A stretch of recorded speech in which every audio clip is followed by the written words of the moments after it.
রমাদান হচ্ছে month of warning, একটা warning এর মাস। নবী যেমনি আশা জাগাইছে আবার ওয়ার্নিং দিয়েও গেছে, খবরদার।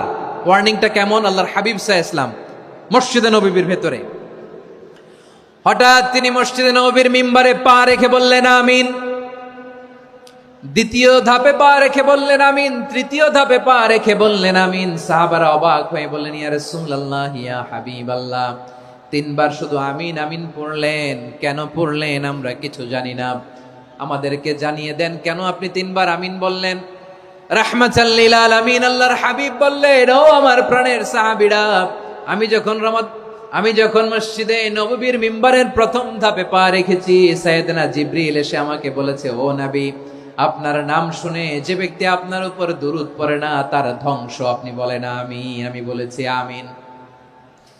দ্বিতীয় ধাপে পা রাখার পর সাইয়েদনা জিবরিল বললেন, ইয়া রাসূলুল্লাহ, মাতা পিতাকে বার্ধক্য অবস্থায় পেয়ে তাদের সেবা করে, তাদের সাথে সদাচরণ করে যে সন্তান জান্নাত কামাতে পারলো না, তার জন্য ধ্বংস। আপনি বলেন আমিন। আমি বলেছি আমিন।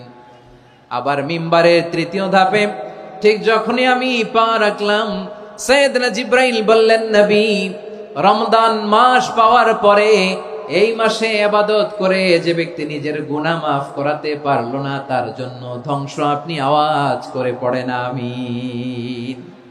কত বড় ধমক, কত বড় ওয়ার্নিং দেখছেন! যে রমাদান পেয়েছে কিন্তু রমাদানের ইবাদত করার মধ্য দিয়ে সে নিজেকে জাহান্নাম থেকে মুক্ত বানাতে পারলো না, তার উপর আল্লাহ লানত, তার জন্য ধ্বংস। সাইয়েদনা জিবরাইল বলেছেন আমিন, স্বয়ং বিশ্বনবীও বলেছেন আমিন। আওয়াজ করে পড়েন নাউযু বিল্লাহ। তাহলে রমজান আসবে আর আমরা নিজেদেরকে জাহান্নামীদের লিস্ট থেকে নাম কাটিয়ে জান্নাতীদের লিস্টে উঠাতে পারবো না। এর চেয়ে বড় হতভাগা কি আর কেউ থাকতে পারে?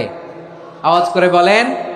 তাহলে রমাদানের এই রহমত, বরকত, মাগফিরাত, ফজিলত আমাদের কামাই করার দরকার আছে না নাই?